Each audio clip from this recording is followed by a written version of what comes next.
নমস্কার সবাইকে আমার নতুন একটা রেসিপিতে আপনাদের সবাইকে স্বাগত। আপনারা সবাই কিরকম আছেন জানাবেন। আপনাদের সবার আশীর্বাদ ও ভালোবাসায় আমি মোটামুটি ভালোই আছি। তো আজকে নতুন আবার একটা চাটনির রেসিপি নিয়ে চলে এসেছি। তো আপনারাও দেখতে থাকুন। আর সবার কাছে অনুরোধ করব, প্লিজ সবাই ফুল ভিডিওটা ওয়াচ করবেন, কেউ স্কিপ করে দেখবেন না। কারণ কি, ভিডিওটা স্কিপ করে দেখলে আমার চ্যানেলটার অনেক বড় ক্ষতি হয়ে যাবে। তাই প্লিজ সবার কাছে অনুরোধ করব, সবাই যখন ভিডিওটা দেখছেন একটু ভিডিওটা ফুল ওয়াচ করবেন। তো আমি এখানে টমেটোগুলোকে কেটে নিয়েছি, আর টমেটোমের বীজগুলো কিন্তু ফেলে দিয়েছি।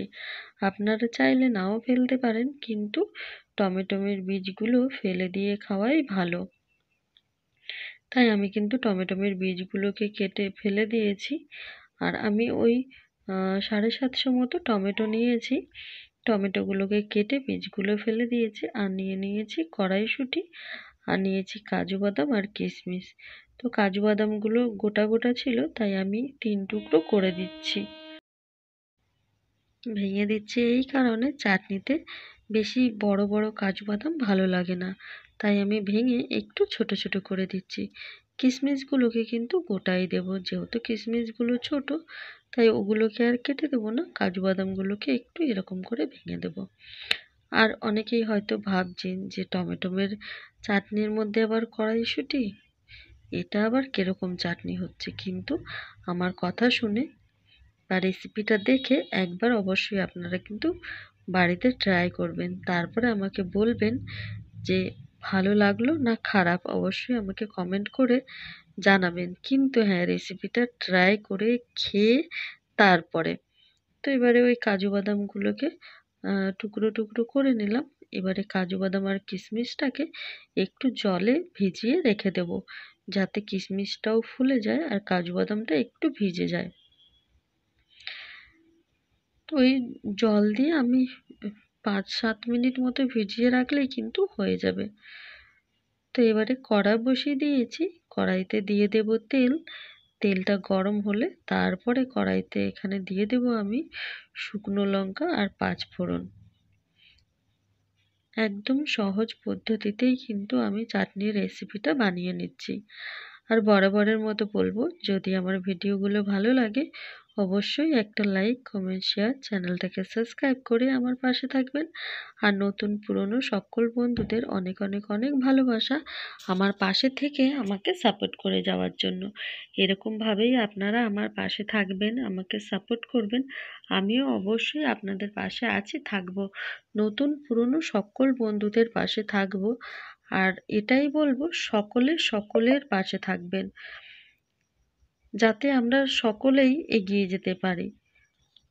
তো আমি 5 ফোড়ন আর শুকনো লঙ্কাটা ফোড়নে দিয়ে দিয়েছি। এবারে একটু নাড়াচাড়া করে তারপরে দিয়ে দিলাম আমি টমেটোগুলো।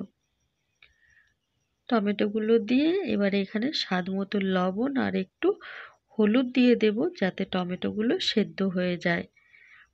আর এখন গ্যাসের ফ্লেমটাকে কিন্তু আমি একদমই কমিয়ে রেখেছি, কারণ যেহেতু টমেটোগুলো সেদ্ধ হবে, প্রথমেই যদি গ্যাসের ফ্লেমটাকে বাড়িয়ে দিই তাহলে কিন্তু পুড়ে যাবে, কিন্তু সেদ্ধ হবে না। তার জন্য কিন্তু আমি গ্যাসের ফ্লেমটাকে একদম কমিয়ে রেখেই নুন হলুদ দিয়ে নাড়াচাড়া করে ঢাকা দিয়ে দেব।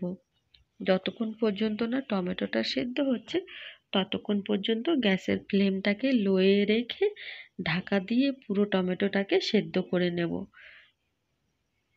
আর আমি কিন্তু এখানে কোনো রকম জল দেব না, তার জন্য ঢাকা দিয়ে এই টমেটোকে সেদ্ধ করে নিলে আপনাদেরও দেখবেন এখানে কিন্তু জলের প্রয়োজন হবে না। তো এবারে একটু নাড়াচাড়া করে নিচ্ছি, তারপরে কিন্তু আমি ঢাকা দিয়ে দেব। আর আমরা সবাই যদি সবার পাশে থাকি তাহলে কিন্তু আমরা খুবই সহজে সবাই এগিয়ে যেতে পারবো, তাই না? যদি আমরা একটু সাহায্য করলে, শুধু আমি বলে নয়, সবাই, আমরা সবাই যদি সবাইকে সাহায্য করি তাহলে কিন্তু যতই কষ্ট হোক না কেন আমরা সবাই এগিয়ে যেতে পারবো। তো এবারে আমি কিন্তু ঢাকা দিয়ে দিয়েছিলাম। ঢাকনাটা খুলে নিতেই দেখুন আমি ওই 5-6 মিনিট মতো ঢাকা দিয়ে রেখেছিলাম। ঢাকনাটা খুলে নিতেই কিন্তু দেখুন একবারেই টমেটোটা সেদ্ধ হয়ে গেছে। তো এখন কিন্তু আর আমি ঢাকা দেব না, যেহেতু সেদ্ধ হয়ে গেছে। এবারে আমি খুন্তি দিয়ে একটু এরকম ঘেঁটে দিচ্ছি টমেটোগুলোকে। আপনারাও কিন্তু এরকম একটু ঘেঁটে দেবেন টমেটোগুলোকে, যেন টমেটোগুলো গোটা গোটা না থাকে। যতটা ঘাটা ঘাটা হবে ততটাই কিন্তু ভালো হবে, তাহলে একটু জেলি জেলি টাইপের ভালো লাগবে বেশ। আর যদি গোটা গোটা টমেটোগুলো মুখে পড়ে তাহলে কিন্তু ভালো লাগবে না। তাই যতটা পারবো এরকম টমেটোগুলোকে খুন্তির সাহায্যে একটু ঘেঁটে দেব। অনেকে মিক্সিতে পেস্ট করে নিয়ে টমেটোমের চাটনি করে, কিন্তু আমি করি না। যেহেতু টমেটোগুলো আমার যখন রান্না করি তখন একদমই গলে যায়, তাই আমার মিক্সিতে পেস্ট করে নিয়ে চাটনি করার কোনো প্রয়োজন পড়ে না। এরকম খুন্তি দিয়ে একটু ঘেঁটে দিলেই কিন্তু টমেটো সুন্দরভাবে গলে যায়। দেখুন এখন আর মনে হচ্ছে যে কোনো টমেটো গোটা আছে, কোনো টমেটোই কিন্তু গোটা নেই, সব টমেটোগুলোই কিন্তু ঘেঁটে গেছে। তো আমি কিন্তু কড়াইশুঁটিটা দিয়ে দিয়েছি। কড়াইশুঁটিটা দিয়েও কিন্তু ভালো করে নাড়াচাড়া করে নিতে হবে। আর কড়াইশুঁটিটাকে সেদ্ধ করার মতো একটু টাইম দিতে হবে। তো এবারে খুব ভালো করে কিন্তু আমি টমেটোটাকে এরকম করেই ঘেঁটে দেব।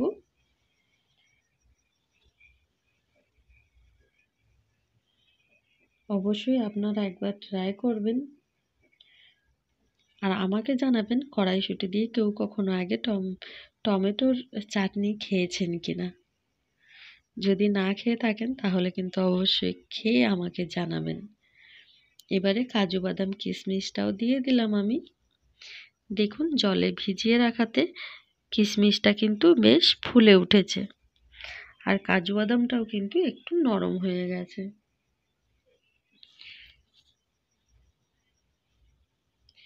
যখন টমেটোটা আমি সেদ্ধ মানে ফোড়নে দিয়েছিলাম তখন যদি কড়াইশুঁটিটা দিয়ে দিতাম তাহলে এই যে টমেটোগুলো ঘাঁটছিলাম তখন কিন্তু কড়াইশুঁটিগুলো একদম ঘেঁটে যেত।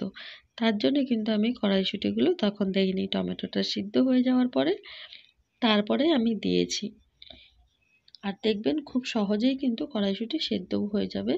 কোনো রকম কোনো চিন্তা হবে না যে কড়াইশুঁটি সেদ্ধ হবে কি না। হ্যাঁ, তবে অবশ্যই কিন্তু একটু টাইম দিতে হবে কড়াইশুঁটিটা দেওয়ার পরে। কমসে কম 3 থেকে 4 মিনিট যেন কড়াইশুঁটিটা রান্না হয়, তাহলেই কিন্তু সেদ্ধ হয়ে যাবে। এবারে আমি এখানে পরিমাণ মতো চিনি দিয়ে দিলাম। চিনিটা অবশ্যই আপনারা আপনাদের পরিমাণ মতন মিষ্টি কম বেশি এরকমভাবেই দিতে পারেন। তো আমি যেহেতু একটু বেশি মিষ্টি করব, একটু জেলি জেলি টাইপের করব, তার জন্য কিন্তু মিষ্টির পরিমাণটা এখানে বেশি দিয়েছি। আপনারা যদি অতটা মিষ্টি না খেতে চান তাহলে কিন্তু মিষ্টির পরিমাণটা একটু কমিয়ে দিতে পারেন। তো আমি কিন্তু গ্যাসের ফ্লেমটাকে একদম লোয়ে রেখেছি আর কোনো রকম কিন্তু জল দেইনি, দেখতেই পেলেন।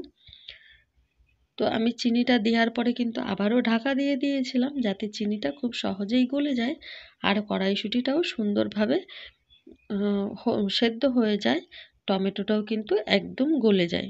তার জন্যে আবারও ঢাকা দিয়ে দিয়েছিলাম আর আস্তে আস্তে এইভাবেই কিন্তু আমি রান্নাটা করে নিয়েছি। আর দেখুন কতটা গাঢ় হয়ে গেছে না। এটা কিন্তু রেখে দেওয়ার পরে যখন ঠান্ডা হয়ে যাবে এটা আরও গাঢ় গাঢ় হয়ে পুরো জেলি জেলি টাইপের হয়ে যাবে। তো এখন কিন্তু আমার চাটনিটা একদমই রেডি হয়ে গেছে। এবারে কিন্তু আমি নামিয়ে নেব।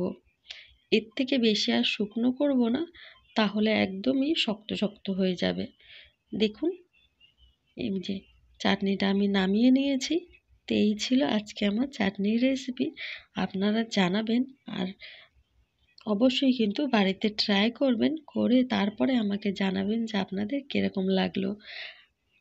আর যদি চিন্তা করেন কড়াইশুঁটি দিয়ে টমেটো সেটা আবার কীরকম হবে, ওই যে বললাম, তার জন্য কিন্তু অবশ্যই আপনাদেরকে ট্রাই করতে হবে, না হলে বুঝতে পারবেন না। তো সবাই ভালো থাকবেন, সুস্থ থাকবেন, সাবধানে থাকবেন। দেখা হবে আবার নতুন একটা ভিডিওর সাথে।